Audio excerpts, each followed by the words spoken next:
I think we're good. All right. Ladies and gentlemen, welcome back to another episode of the Easy Spotlight podcast.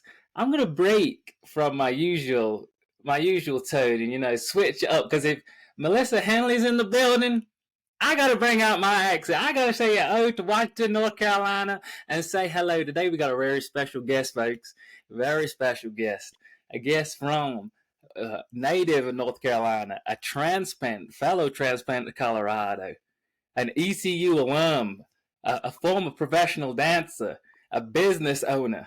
Melissa Henley, how you doing today? Doing good. How you doing, Ryan? Thanks for having me on. I'm doing great. Now I won't force you the whole thing to really bring out that twang, so I cut back. But Right. you know, you're a Okay. bit. We're breaking it today, so I'm making you step out your comfort zone a little bit, aren't I? Yes, for sure. Because I think what people won't know is that on Thursdays, Melissa's pushed me out of my comfort zone, and I'm doing salsa That's on the Thursday. So I thought I had to repay the favor and bring you on here and let you talk a little bit and get out the jitters. I like it. That's what friendships are for, right? Absolutely. Okay, so this is the Easy Spotlight. Of course, we talk about community, we talk about business owners. You are a business owner. You're also much more than that. You've done a lot of things, you moved a lot of places. So I want to start and kind of take it back a little bit. You know, let's look at your story, where you're from, coming from Washington, going into professional dancing, and then into a business and movement. Kind of give us a little history of where you started in your introduction into movement. Introduction into movement. Woo! That started like 2.5, 3 years old. My parents put me into dance class, and that's when I guess they thought the movement would start. But actually, that first year of dance class, all I did was stand there in the back of the room like this. I was such a shy kid. So nobody ever knew, like, oh, she's going to go on to be a professional dancer. They were like, should we take her out to dance? Or she didn't seem to enjoy it. So anyway, I stayed in it another year, and then I don't know what clicked, but then it just continued from there. So all the way through um, all of school, through high school, I dabbled in some other sports, but dance was like always the thing that stuck for me. And then I thought, oh, this would be cool to go to school for this and maybe pursue this professionally. And obviously I knew, and plenty of people told me, you're not going to make money at that, blah, blah, blah. But I was still like, well, I love it. So let's see where it takes me. And anyway, so I went to East Carolina University for dance. I majored in dance performance there. And while I was there, I think this was probably kind of like where the shift started happening for me into personal training. So I had a professor there who was really into dance science research. So she exposed us to like physical therapists who came in, and then biomechanics research. We'd go into the biomechanics lab, and we'd get like those little I forget what you call them now, but nodes or Electrodes, and I wouldn't know either. like all over us, and then they'd like record us doing dance movements, and anyway, and then we got some brain scans and all that to say it really got me into the like movement research and more into like biomechanics and anatomy. So then I decided, well, this is kind of cool, maybe I'll add on a minor. So I started to take classes in anatomy, physiology, all that. So I added a minor in exercise sports science. And then kind of coinciding with that, I was looking for another way to make money in college. And I was like, well, let's see, what would I find interesting? And nothing, stationary fits my personality. So I was like, let me go to the rec center and see what they offer there. And I just looked at the list of student jobs. Personal trainer was on there, and I was like, "Huh, I thought you had a certification for that, but let me inquire more." So I reached out, and they said, "Yeah, you do need a certification, but we can, interview you if you have enough baseline knowledge. We'll hire you and let you start shadowing as you're studying for your cert." So anyway, that's what I did, and so I got my certification through that program, and then started training part time in college, and that's kind of where like I started sharing my time with dance and training, but you can take it from there. That's at least the beginning of how I got into movement. Yeah, it's a fantastic beginning, and I am going to go and pick a few of those parts. So I want to kind of cut it back between before college, right? So you've had this passion for dancing, you're really enjoying it. You're thinking, I want to follow a passion. I want to follow something I'm enjoying with. To go and do dance at college, was that an easy decision? Was there, other factors playing with other people telling you, oh, maybe you should go and do this? Who does dance? I'm just saying, I don't know what other voices were in your head, or was it, I know exactly what I want to go and do.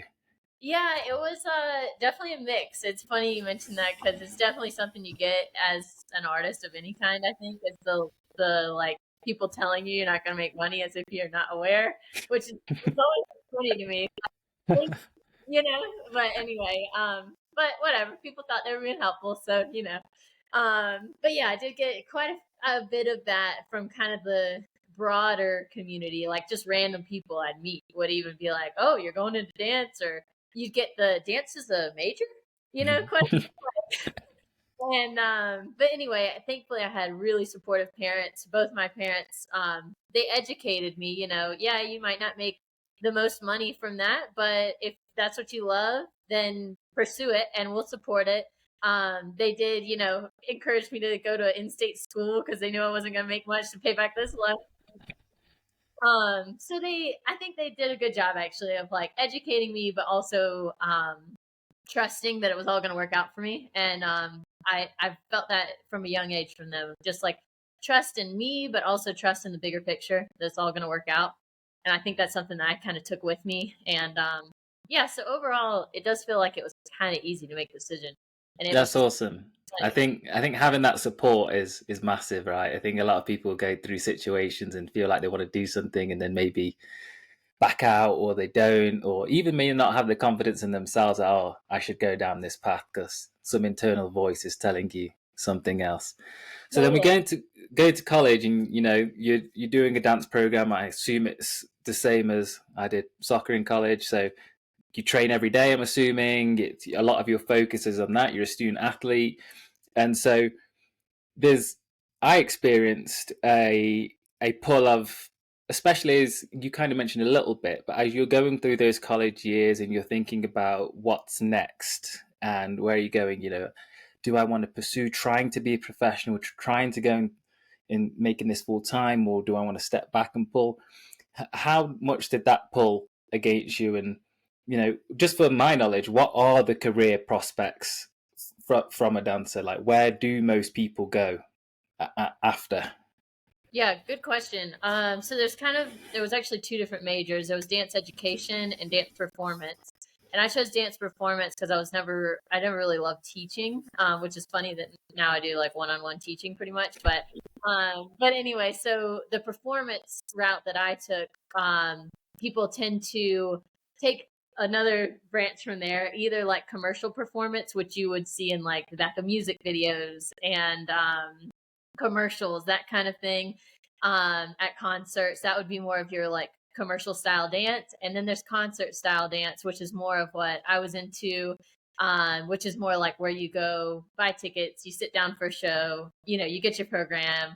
I didn't do traditional ballet, but I was still more in that concert performance realm. And so as far as that goes, you can kind of go anywhere, but not really. There's pretty much like New York, Chicago, and then LA is very commercial dance. So that's usually where people go for that. And then there's a couple little hot spots in cities otherwise. So that's the usual trajectory. And then when did you kind of make the decision about what you wanted to do? You mentioned Chicago. I have a sneak peek. You went to Chicago. So did you commit to going out there and trying to work in the dance space primarily, or I know you were having those introductions in the physical, the movement space, other areas. How did that pull? Because everyone coming out of university is going to have a million thoughts of what they want to do, and I'm always interested of how did you make your decision, and especially from an athlete perspective, because it's For hard to sure. kind of let those things go. Totally. Yeah. So it was yeah, it was kind of a gradual pull, I guess. So they encourage you in the dance major, they encourage you to start making connections like as soon as your freshman summer, like between your freshman and sophomore year. Like every summer, their expectation for you is to go to visit cities, to go take dance workshops or intensives, like basically just start getting your face out there, start introducing yourself to different companies so that the companies recognize you, so that you can see what cities you like, what companies you like, because it's a lot about networking in the dance world. So you start that like as soon as you get to college. Some people even before then, but for me it was then.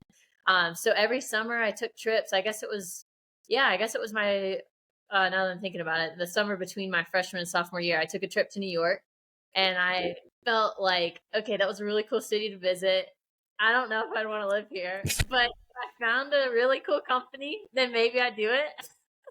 And then I took a trip to Chicago, and then I was like, it was summertime in Chicago. So that's like the best time of the year to be there. And I fell in love with it. I was like, okay, cool. This is a sweet city.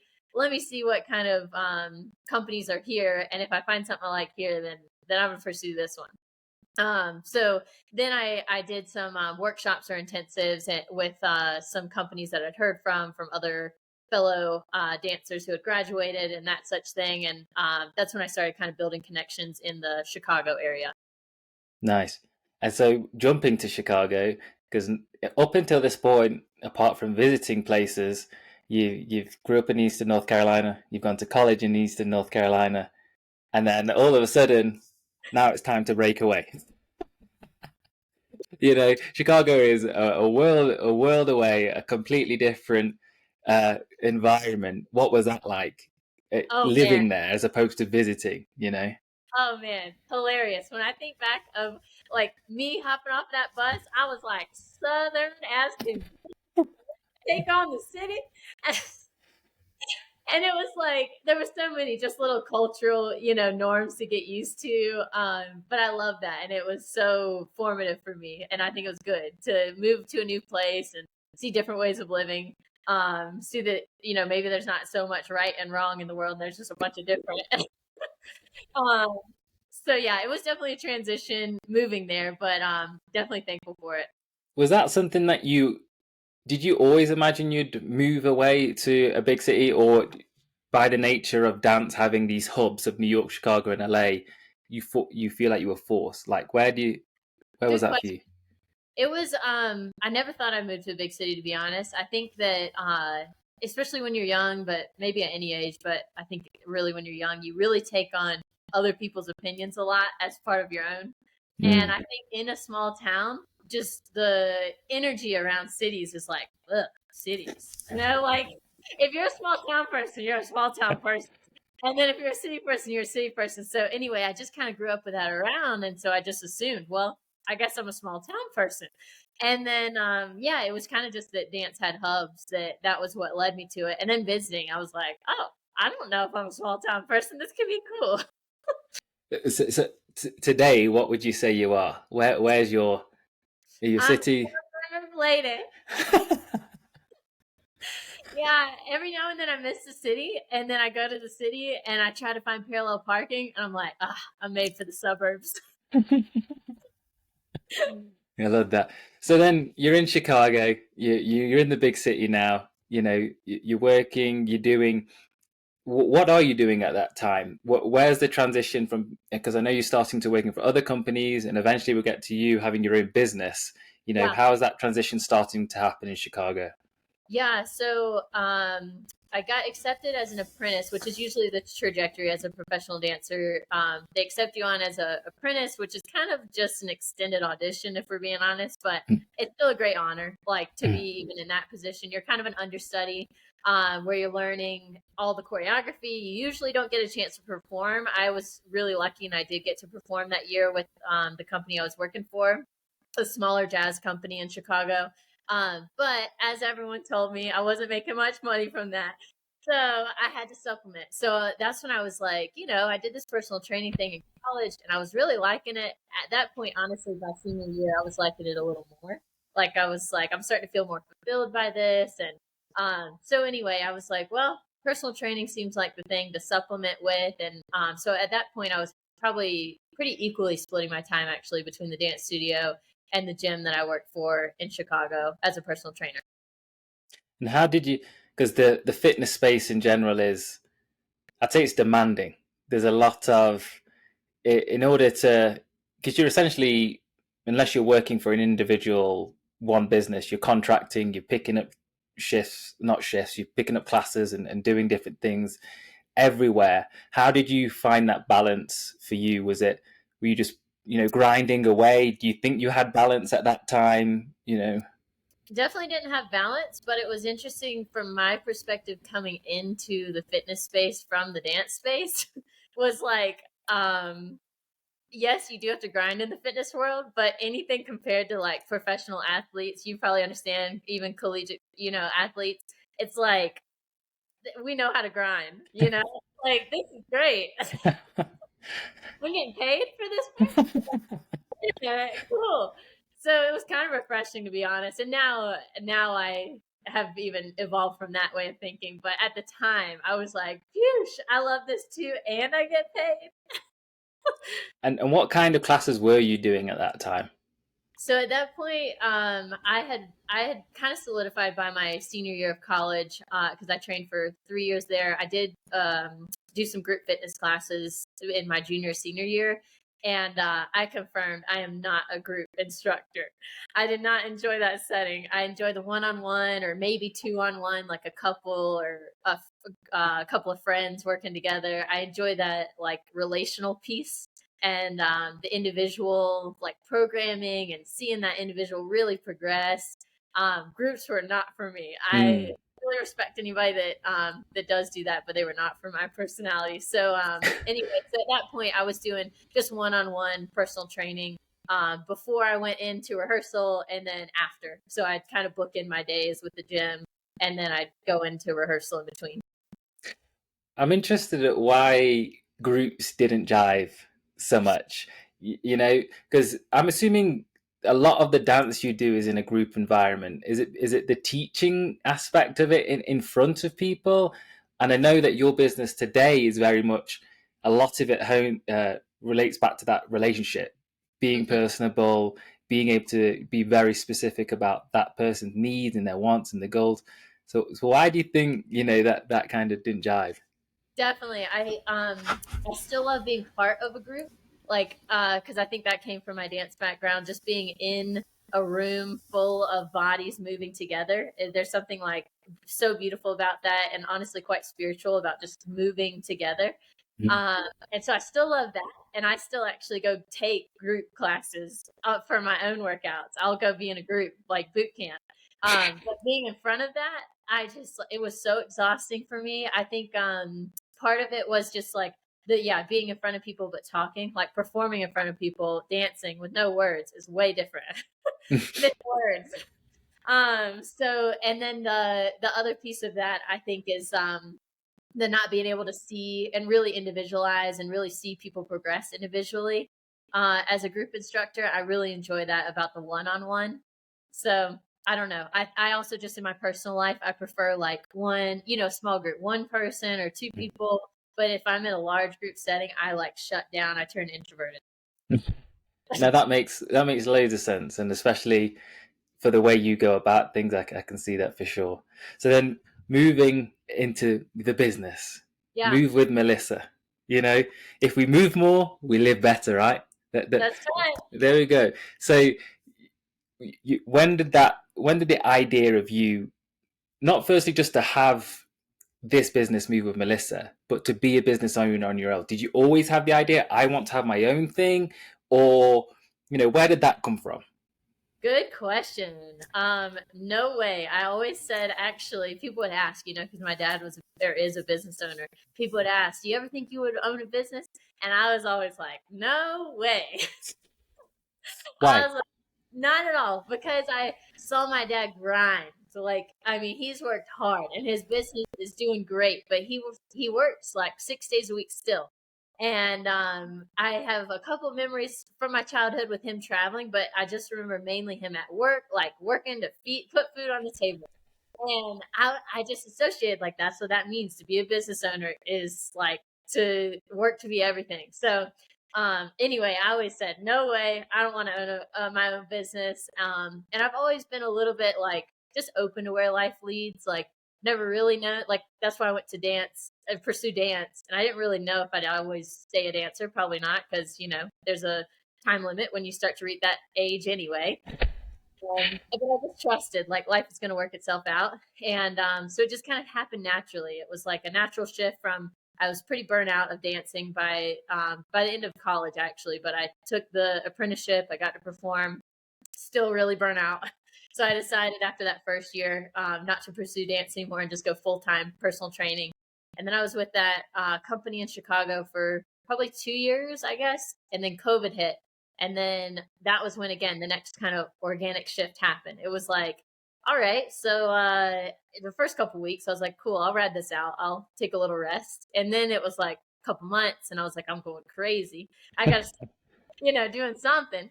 And so clients were reaching out, like, hey, Melissa, we'd still love to work together. I know the gym's closed, but maybe we can meet virtually or in a park, or if you can come to my home and we wear masks or whatever. So that just kind of happened organically. And then I tried actually going back to the gym, but people in the city, at least at that point, were just not ready to go back. So then I was like, man, maybe I should just do this thing on my own. And it was pretty quick, actually. It just snowballed. I just was like, all right, I guess we're going to do it. And I figured it wasn't that big of a jump because I already had that many clients who were meeting with me. I just needed to make it official and, start paying my taxes on it. So anyway, yeah, it was about a month-long process, I guess. Once I made the decision, I told the company I was working for that, I put my 2 weeks in, and then launched my website and got my business license in the city. And yeah, that's kind of just how it happened. I love it. I think what you said there, I don't know the words exactly, but it was about just kind of going with the flow, essentially taking what's coming on and what's happening in your environment, taking the signs that are there in life and Totally. using them and running with them. And it seems that you've been able to do that amazingly, and shout out Mr. Henley, because I can vouch, that fellow golf partner out there. Right. Him growing up around someone who is a business owner, your dad, you've seen it around. Did he give you any advice when you're starting your own business? I called him because I was like, Dad, I always said I wasn't going to do this because I don't want to work 6 days a week. I want to be able to travel. And I said, what do you think? And he said, well, keep in mind that all business owning is not the same. So what he owns is like it's got so many layers to it. He's got so many employees. He could tell you how many. And so many different services he offers. And it is like layers on layers on layers. And he said, start it, see if you like it, and just don't hire employees yet. That was the main thing he said, is it gets complicated when you get employees. But for right now, just go for it. That's a great piece of advice. I've never heard that. Just start it. Don't think about employees. Figure out where it works and how it moves. So I imagine it started in COVID. It's pushed you into a certain way of virtual, right?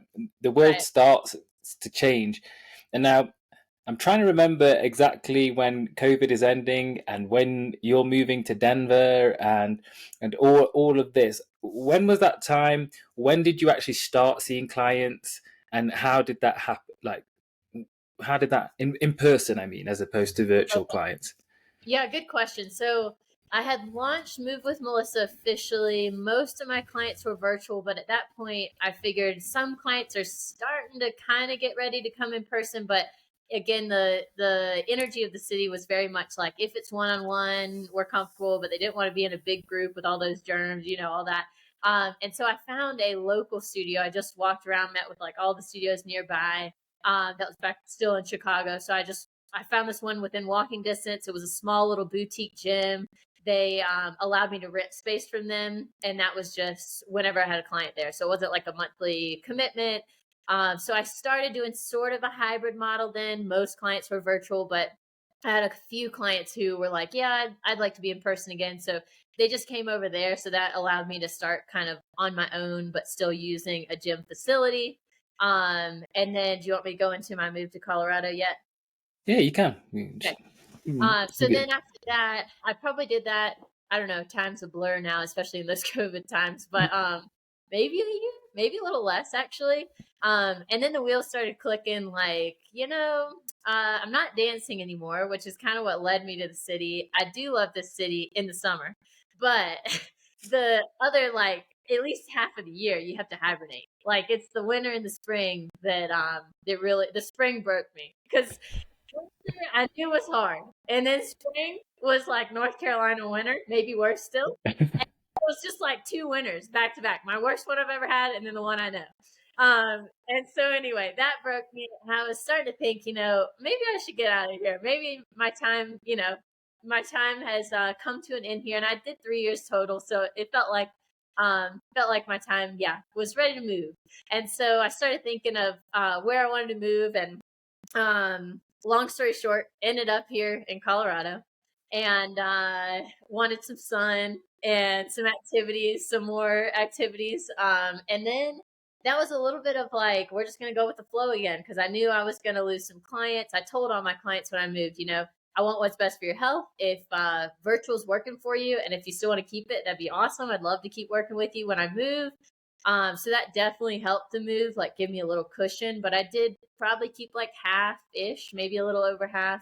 And then quite a few clients were ready to go back and in person. And so I was able to refer them to other trainers. But anyway, and then as I moved here, I was like, all right, so what next? I guess we just start over. I started looking again for kind of that mon pa sort of boutique style studio to rent space from. And whoo, Lord, coming from the city, I felt like I was going back to a small town. I moved to Long Beach, Colorado, which is not small, but it's rural. And so the gyms there, just none of them felt right. And at that point, I had given myself this goal of like, don't drive yourself crazy. You have a little cushion, like just do something for your business every day. And eventually it's going to start clicking. Like, so I met with every gym there is in Longmont. There's about 10 of them, and that's it. I saw them all. And none of them felt right. And so I was like, all right, don't force it, Melissa. Like, I never believed in forcing, I guess. Like kind of what you're saying, just going with the flow and like, life's going to lead me in some direction. I just got to be open to it. And it would just seem to not be leading me yet. And then I do a morning gratitude journal, kind of reflection, prayer journal, whatever you want to call it. And I was just kind of reflecting and trying to stay open to whatever was next for my business and for me. And then that day, I got an email from someone who found me on Google, and I just updated my Google profile to be in Longmont. And I still work with this client, and they reached out and they just said, "Hey, I saw your profile. I wasn't sure exactly, where you train, but I'd be interested in you doing some in-home training, coming to me and training me and my wife. If you're open to that, let me know." And so, anyway, that's how I got into the in-home training space, and we can go from there. No, that's you pack so much in. It's perfect. I've got like 15 questions I want to ask. So, firstly, let's just quickly go back to one thing that's when you're starting off, you're virtual and you're on your own. What's something that you maybe didn't expect? What was the challenge of running something yourself as opposed to working, showing up for the class, being and working that? What was something? Maybe it wasn't bad. Maybe it was just a good thing. But Question. I have to admit, I think that's why it didn't feel like a huge jump, because in the fitness world, at least as a trainer, you kind of, in a way, run your own business within a business. You just don't get paid for all of it. The big gym takes like most of the money, and they feed you a couple leads, and then that's how they justify taking most of the money. And of course, they provide the equipment and the liability insurance and all that. So there's definitely a lot that they provide. But anyway, so I was kind of used to the like running a business part of it, scheduling and generating leads and finding people and keeping the communication and the connection with the current clients I had. I would say, honestly, I guess the biggest speed bump with that was just like, okay, virtual training, and then like how to just help people navigate. Like, all right, put your camera over there, and then getting creative. Like, I've had to come up with exercises. Like, how do we activate the hamstrings at home? All right, we're gonna banded, like, I've like literally come up with exercises. So would be the biggest thing, I guess. So that kind of creative element of using whatever's around them, especially somebody who's not an athlete, not used to, you can just say a few words and they instantly get it, I Yeah. guess, communicating that through the screen. Yes, for sure. And so then another thing you said there was when you were moved to Denver, when you had moved to Denver, and you were thinking, you trying to get it going, you're saying to yourself, let's just do something every day. You know, where are you mentally, and how did you? Was it the gratitude journal that kept you going? And how long was that time? How long was that time? Do you think, Good looking question. back, that you were waiting? Would you say? Question. The gratitude journal is part of the puzzle, but I wouldn't say that's all of it. It's all the pieces. It was doing my own workouts. Still taking care of myself. And then yeah, the gratitude journal, absolutely going for long walks. I was working about half the hours I usually do, so I would have gone crazy if I was like back to not working at all again. But I think that that definitely helped. But it was probably about a month of just working like half the time, meeting with local gyms. But yeah, what that goal really helped me stay sane. Of just like do something a day, even if it's like send an email to another gym to set up a meeting, or meet with a gym today, or whatever it was. So yeah, and then it was about a month probably until I got that first lead that reached out on Google. And then after that, it was like a couple more weeks. Another lead came in. Both of them were in home, which now is making a little more money with in home with the double time it took. They were both partner training, husband and wife. I still work with both of them actually.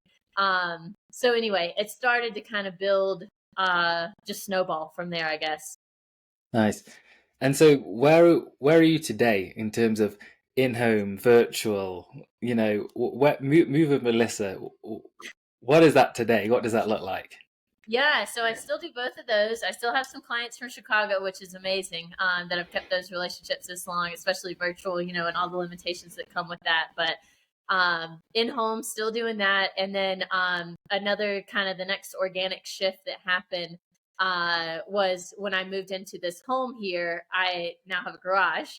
And so I started brainstorming, like, man, that'd be cool. And I also have a friend, another trainer connection, who has a garage gym. So we started talking about his garage gym, and he was like, oh, yeah, you should totally look into it. Then I bounced the idea to my boyfriend, Yuri, and he was like, oh, man, I've always wanted a garage gym. And so it just kind of like, it just fell into place. And so I was like, okay, cool. I'll pay for it because it's my business investment. But if you help me put it together, you get to use it all the time in your home. And so he's like, yeah, I'm in. So he was a big part in helping me put everything together. But anyway, so that was kind of the next like organic shift, was like, all right, let's try this garage gym thing out. I kind of went with the basics. We were just chatting before we got on here. When I first started, just to see if people were even interested in garage gym. And now I've got maybe 4 regular clients in here, 3 or 4. And so I just expanded a little more, added some more flooring, added this rack behind me, treadmill. So anyway, it's just kind of been the next like organic shift that feels right. So now I do a little bit of all 3. I love it. I love the sometimes when you go through stories, especially in your story here, you can kind of see the trend of your ability to like adapt regardless of the situation. And it kind of, if I was going to the future, you put you anywhere, it would be a new corner of the business. It would be the next thing that will just, you'll be able to bring together. And I love how these build on each other and moving. And same with moving. So you've been in North Carolina, been in Chicago, been in Denver, especially in your line of work where it's a very personal thing, how do you keep those relationships even when you're far away? Even you still have clients in Chicago, you still you're doing virtual clients here, you're doing people in person. Say you move again and you go somewhere else, I'm sure you will still keep clients and be able to adapt, which is to me unique in a fitness space. I feel like most people would move and be like, I'll find the next person who's close Right. down the road or the new gym. What do you think? Why does that work for you? Good question. I think it was largely timing, if I have to be honest. I can't take all the credit. It was just like, COVID was starting to ease off, but it was still like in everybody's mind enough that people who had done virtual were still comfortable with virtual. So I really moved at a good time, I think. And then I think maybe part of it you alluded to earlier is most of the demographic I work with are kind of just your like everyday human, not necessarily like really ambitious athletic goals, just people who want to live healthier, move more, live better. And so anyway, I think that maybe that type of clientele also is a little less like, oh, I got to get into the gym because I need all that equipment. And they're kind of like, well, I have this great relationship with this trainer already. She knows my body. She knows the injuries I already have. She knows how to work around them. She hasn't injured me more since we worked together. So I don't know. It's just that trust you build over time, and then of course that personal like relationship side of it too. Of like I don't know, it comes naturally to me, but I feel like most trainers would do of just learning your clients like about their lives, you know, and talking to them about that while we're working out. And I think people love that, and I love that. It makes my hour more stimulating if we can like talk about our lives, what we're doing this weekend, how our family is doing, and all that. You know, as we're working out. So I think maybe that's why people, maybe I don't know, timing, and then Well, let me give you the credit. I'm going to say it's not timing, and it is you, and it is all those things you do, and that are unique to you, and why people gravitate you, and why people want to keep working with you. well, So thank you. let's just put that timing thing on the shelf because I don't believe that baloney. So going to the the movement and your clientele, you know, why those clients? Why people who are more everyday people, and why so much this emphasis on just moving in general is going to make you feel better?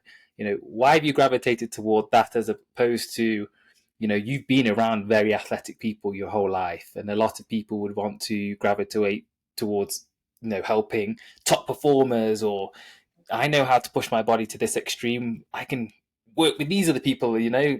Why not go there, but, you know, find your niche that here? It's a really good question. I honestly don't know.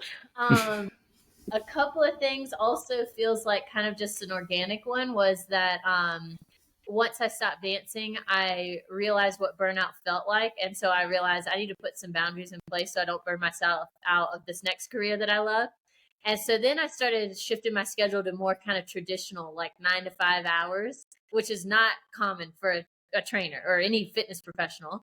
And so it kind of just naturally brought in like retirees or school teachers who got off a little early, moms, stay at home moms. You know, so I started just kind of naturally getting that clientele based on hours. And then I started realizing, wait, this is really empowering. Like, or inspiring, I guess, to me to be able to empower. That's what I'm trying to say. So it was inspiring to me to empower people who maybe their identity isn't like, yeah, really active like mine always was and still is.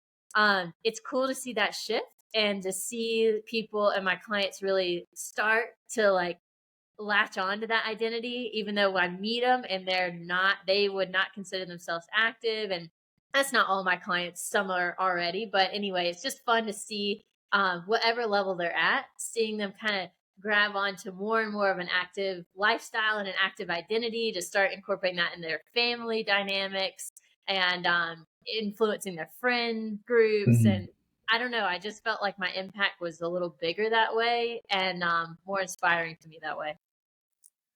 I like how whenever you're talking about your clients or whenever you're, you know, talking about your business, it's always very holistic. It's always beyond that. It's always touching the other parts of their personality or the, you know, parts of their life. And I'm guessing that's one of the things that makes, you know, your thing Definitely. successful. You know. Yeah, for sure. And I think that's why I also maybe gravitate towards that type of clientele too, is like the ability to talk about not just that athletic performance goal that we're trying to meet, but like, how's your life, you know, and how's Mm. your quality of life. And I don't know, that's the part that's inspiring to me. So then we can talk about working out, we can talk about diet, sleep, relationships, mental health, spiritual health, like all of it and how it's so connected. Yeah, we could, you know, go on forever. There's one last thing I want to touch on, and what you kind of mentioned, and because we've spoke about this, you know, outside the podcast, and I've been impressed with how you're able to recognize it early. But you mentioned burnout in dancing, and I also know that you've, through your own business, you know, maybe not burnout, but managing your time, especially, you know, if you're doing virtual, you're traveling a lots of places, or you're doing in home, you're having to travel. How have you found the balance for you? What were kind of the ways to catch yourself and say, whoa, I'm doing too much here. I need to work 9 to 5. as opposed to, I'm surprised that you're able to catch it, because a lot of people would just deer in a headlight, keep going, and then collapse. Yeah, for sure. And I think maybe I can catch it now because I did that. Like that's Mm. exactly what I did with dancing. And then I had to take a break from dancing for like 2 to 3 years almost. Like not completely cold turkey, but I would barely crave it. And because that's how bad the burnout was. And so I was like, I don't want to do this again. Now I'm back to dancing for fun. But I just know how that feels. And to have something you love so much and to just give yourself so head over heels to it that you lose it is like it it's not fulfilling when it gets to that point. So I think some of it's been preventative, just knowing, what burnout feels like. And then, yeah, also being in tune with like, how I'm feeling. And if I'm feeling tired, like, just maybe a preventative outlet I've also implemented now, that I do my own workout at the beginning of the day. Because for years I would just squeeze it in between clients. I'm already at the gym. I'm already active most of the day. But I would just squeeze it in, and it would always be at a different time of day. I would never have optimal performance because I would have eaten 4 hours ago or whatever. And then I just started realizing, like, look, everybody who doesn't own their own business, the first thing they say is, "Oh, that must be awesome! You can do whatever you want with your time." And it's like, and then I was like, well, maybe I should take advantage of that. I can start work a little later. Like I can. It's okay. So I just implemented that maybe a year ago, probably a little over now, I guess a year and a half or so, of just like starting my morning off, taking care of myself and my own health. So I'll do my gratitude journal. I'll go work out for myself. I go to a gym, so I'm still around other humans, learning new things. When it's not this cold, I'll go for a walk around the lake. Otherwise, I'll do a little sauna sesh this time of year. Um, Eat my healthy breakfast, just like really take care of myself in the beginning of the day so that I've kind of like filled my cup, I guess, so that I can go and give everything to my clients the rest of the day.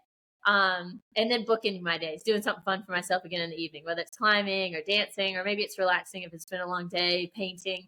And then, yeah, just being in tune. Like today, I had a little bit longer breaks in between clients, and I have tons of lists of like things I could work on, but I just kind of am aware of my energy. And I know that like tomorrow and Friday are really busy days. And I had a list and I didn't touch the damn list.